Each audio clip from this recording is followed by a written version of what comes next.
அந்த தாய்க்குருவியின் தலையாக பணியாக நினைத்து பாதுகாப்பாக வளர்க்கிறது. முள் புதர்களுக்குள் முள்ளுக்களை எல்லாம் பொறுக்கி வந்து அதெல்லாம் பாதுகாப்பாக அந்த குஞ்சுகளை அழகாக வளர்த்துக் கொண்டிருக்கிறது.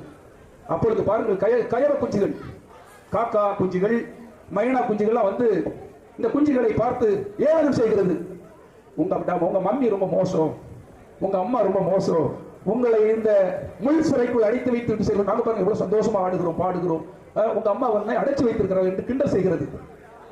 அந்த பறவைகள் கிண்டல் செய்ததால் அந்த குஞ்சு பறவைகள், இந்த குருவி, அந்த பறவைகள் வந்து கேட்குது, உங்க அம்மா வந்து அடைச்சு வச்சுக்கிறாங்க கேலி பண்ண இந்த குஞ்சு பறவைகள் வெளியே வருகிறது.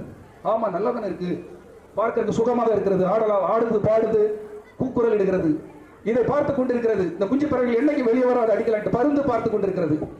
அடுத்த நாள் பருந்து வருகிறது. இந்த குஞ்சுகளை தூக்க வரும்போது அந்த தாய்க்குருவிக்கும் அந்த பருந்துக்கும் அத்தனை ஒரு பயிட். இந்த குஞ்சுகளை எப்படியாவது பாதுகாக்க வேண்டும் என்பது தாய்க்குருவியின் அந்த கடமை.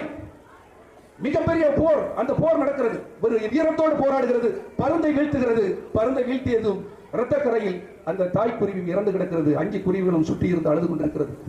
அந்த தாய்க்குருவி என்ன சொல்லிச்சு, அந்த கூட்டுக்குள்ள இருக்குன்னு சொல்லிட்டு போச்சு. ஆனா திருட்டு குருவிகள்லாம் என்ன செய்து, திருட்டு பறவைகள்லாம் வெளியே வாழ சொல்லி அந்த பாதுகாப்பை மீற சொல்லுகிறது. பாதுகாப்பை மீறியதால் உயிர்கள் அங்கே இழக்கப்படுகின்றது. ஆகவே நண்பர்களே, உங்கள் தாய் சொல்லை எப்பொழுதுமே மதியுங்கள்.